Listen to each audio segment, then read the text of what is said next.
Deus é o Criador de todas as coisas, você sabia? Você quer entender um pouquinho mais sobre este assunto? Então fique conosco até o final deste vídeo. Graças a Deus, pela misericórdia do Senhor Jesus, estamos juntos. Vamos passar alguns minutos, com certeza, ligadinhos com o céu, porque vamos aprender a infalível Palavra de Deus. Dê aquela apertadinha no sininho, compartilhe com seus amigos, inscreva-se em nosso canal, faça o seu comentário, deixe o seu like. É muito importante para o crescimento aqui do canal Ide e Pregai.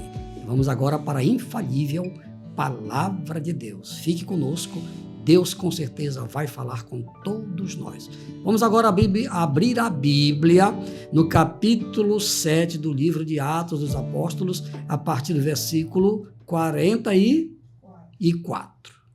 Estava entre nossos pais no deserto o tabernáculo do testemunho, como ordenara aquele que disse a Moisés que o fizesse segundo o modelo que tinha visto, o qual nossos pais, recebendo-o também, o levaram com Josué quando entraram na posse das nações que Deus lançou para fora da presença de nossos pais, até os dias de Davi, que achou graça diante de Deus e pediu que pudesse achar tabernáculo para o Deus de Jacó.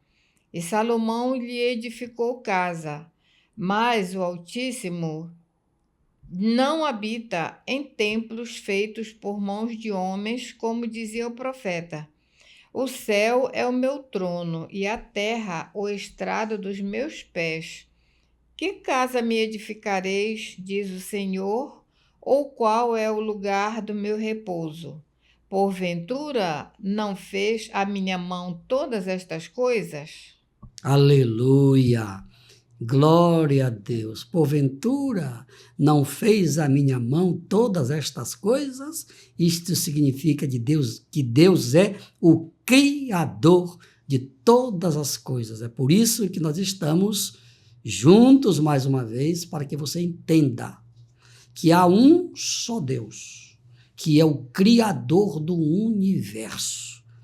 Ele criou os céus e a terra. Tudo que existe é feitura das mãos de Deus. É sobre isso, sobre este assunto, que nós vamos passar aqui alguns minutos meditando. Fique conosco. Amém? Então prepare-se agora, com base no texto, nós separamos aqui 2 tópicos para a nossa compreensão do texto. Primeiro tópico, pastora Sara. O templo de Deus no meio do povo. Texto bíblico. Estava entre nossos pais no deserto o tabernáculo do testemunho, como ordenara aquele que disse a Moisés que o fizesse segundo o modelo que tinha visto, o qual nossos pais, recebendo-o também, o levaram com Josué quando entraram na posse das nações que Deus lançou para fora da presença de nossos pais até os dias de Davi. Glória a Deus.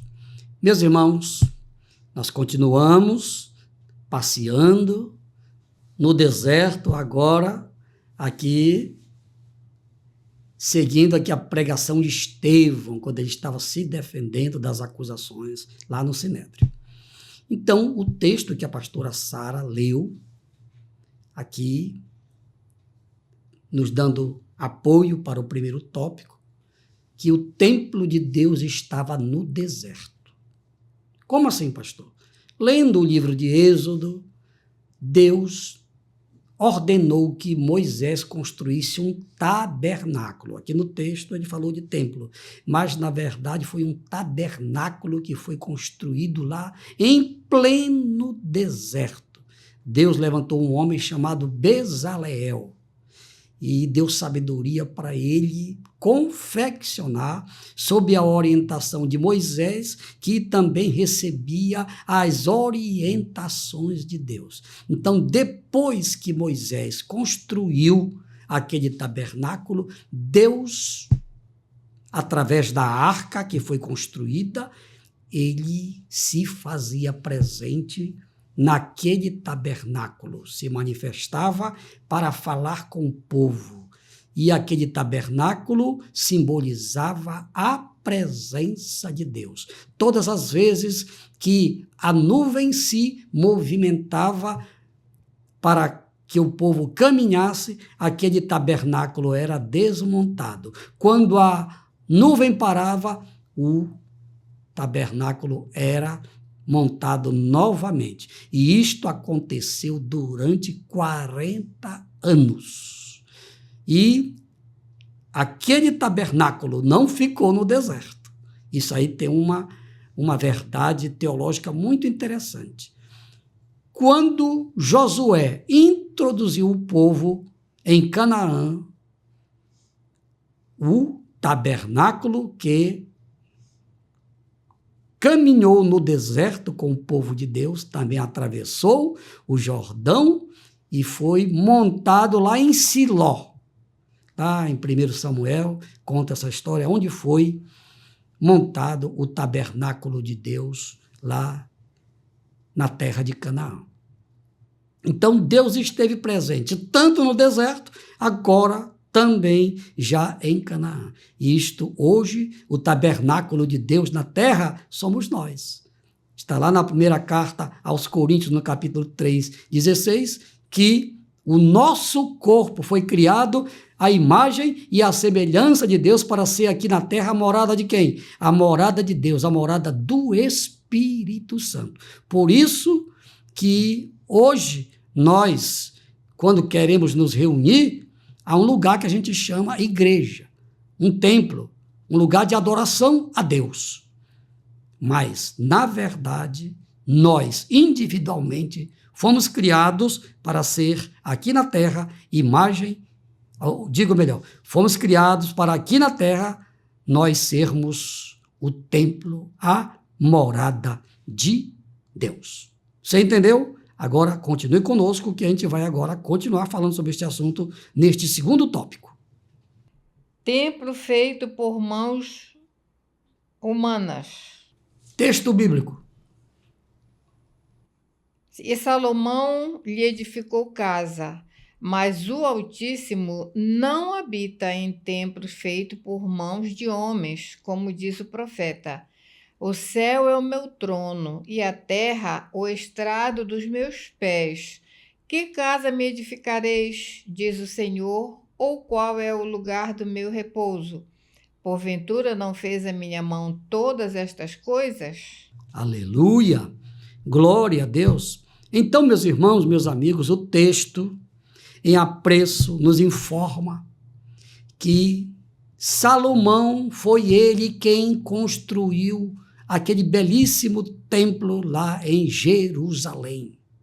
Quem era Salomão? Salomão foi o substituto de Davi no reino. Davi desejou construir o templo, juntou bastante ouro, mas Deus não permitiu que Davi construísse o templo, disse que o filho dele iria construí-lo, como realmente aconteceu. Agora preste atenção, o templo era tão lindo, todo revestido de ouro, que o povo de Israel passou a idolatrar o templo. O povo pintava, bordava, adorava ídolo, porque eles achavam que por causa do templo eles já estavam salvos, que eles não precisavam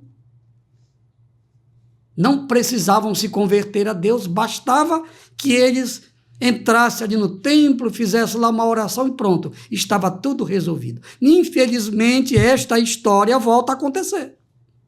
As pessoas idolatram o templo.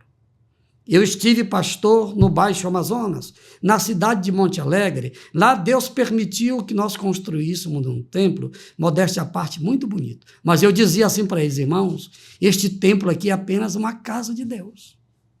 Nós não devemos idolatrar este lugar. Este lugar, Deus, ele habita aqui porque ele habita em todos os lugares ao mesmo tempo porque ele é onipresente. Mas o fato de você se congregar aqui de vez em quando não lhe garante que você está salvo. Porque Deus não habita em templos feitos por mãos humanas. É este o recado. Deus não é contra a construção de templos que nós chamamos de igrejas. Não. Quanto mais templos nós pudermos construir, é muito bom. Agora, nós, individualmente, temos que ser o templo, a morada do Espírito Santo. Por isso não adianta templos suntuosos, gastar tanto dinheiro para construir templo. É bom construir? É. Você pode construir bonito? Construa. Mas nós não podemos idolatrar a construção, o templo, como fez o povo de Israel. O templo que foi recuperado por Herodes também era um templo muito bonito. Jesus foi levado pelos discípulos para orar, para olhar a estrutura do templo. O que foi que Jesus disse? Não ficará aqui pedra sobre pedra que não seja derribada. O que era que Jesus estava querendo dizer? Olha, esse templo aqui não é tudo, é bonito, mas eu não quero que vocês idolatrem esta construção. Eu quero que vocês obedeçam a Deus. Foi esse o recado que Jesus deu para os 12 que foram mostrar para Jesus a beleza do templo. Voltando ao templo de Salomão, o templo também de Salomão, quando Jerusalém foi invadida por Nabucodonosor, a primeira coisa que eles fizeram qual foi? Destruir o templo foi queimado. Por quê? Permissão de Deus, porque o povo estava idolatrando o templo. O apóstolo Paulo, no capítulo 17 deste livro de Atos, ele repetiu esta palavra, que Deus não habita em templo feito por mãos humanas. Fica aí a lição para todos nós, porque tem muitas pessoas que ainda hoje fazem idolatria de construções bonitas, é verdade, fabricadas pelo homem. Mas que Deus quer, na verdade, é que nós vivamos em obediência à sua palavra, porque o templo de Deus na terra somos nós, eu e você. Agora, para que nós sejamos hoje templo do Espírito Santo, nós temos que estar em comunhão com Deus. No vídeo anterior, falamos aqui sobre idolatria. Uma pessoa que vive na prática da idolatria, o seu corpo não está sendo templo do Espírito Santo e Deus, o Espírito Santo, não habita com esta pessoa. Mas para que você possa ser um templo do Espírito Santo, você precisa romper com a idolatria, para que o Espírito Santo tenha lugar de excelência na sua vida, no seu coração. E para que o Espírito Santo tenha o lugar de excelência em você, você precisa aceitar a Jesus Cristo como seu Senhor e como seu Salvador. Você quer tomar esta decisão agora? Então, dobre o seu joelho, se você puder, em sinal de respeito, de reverência, e aceite Jesus. Diga: Jesus, eu te peço perdão, porque eu não entendia estas coisas por falta de conhecimento, porque ninguém me explicou antes.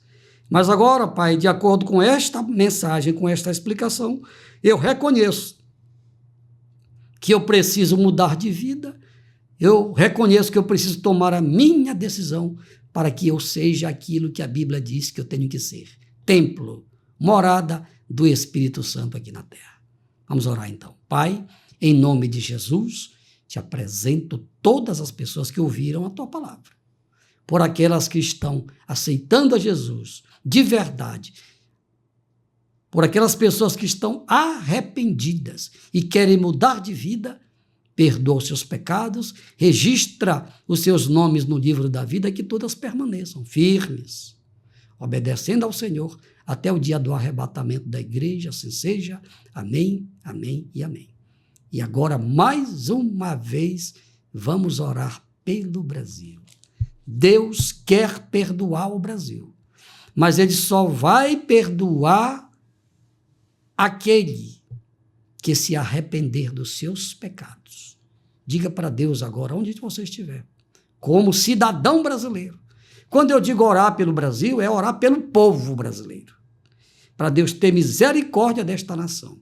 E o maior milagre que Deus quer fazer no Brasil, o mais importante é salvar esta nação do caos espiritual, do caos moral, do caos social, e aí vem os outros caos econômico, caos administrativo, livrar o Brasil da imoralidade sexual, livrar o Brasil da pedofilia, livrar o Brasil desta corrupção sistêmica que está acontecendo em nosso país. Vamos orar. Pai, em nome de Jesus, eu te apresento o povo brasileiro. Paizinho, perdoa esta nação, salva esta nação, registra o nome ou os nomes de milhões de brasileiros que estão aceitando a Jesus como Senhor e Salvador. Paizinho, esta nação te pertence, o Brasil é teu, Pai. O Senhor é o Criador do Brasil. Meu Pai, em nome de Jesus, olha para as pessoas de bem, olha para os verdadeiros cristãos desta nação, que cada um, Senhor, se conscientize do momento difícil que estamos passando no mundo e especificamente no Brasil. Meu Deus, obrigado. Faz pelo Brasil o que só o Senhor pode fazer. Salva esta nação, liberta esta nação do caos. É que eu te peço, em nome de Jesus. Amém, amém e amém. Irmãos e amigos, estamos chegando ao final de mais um vídeo. Compartilhe este vídeo com o maior número de pessoas que você puder. Faça isto. Vamos evangelizar o Brasil. O Brasil só vai se libertar se o Brasil conhecer a verdade. E para que o Brasil conheça a verdade, você está sendo convidado a fazer parte do grande exército de Deus que precisa falar de Jesus para todas as pessoas. Amém? Ao Rei eterno, imortal e invisível, a Ele, somente a Ele que tem todo o poder nos céus e na terra, seja a honra, a glória e o louvor pelos séculos dos séculos. Amém, amém, amém. Glória a Deus!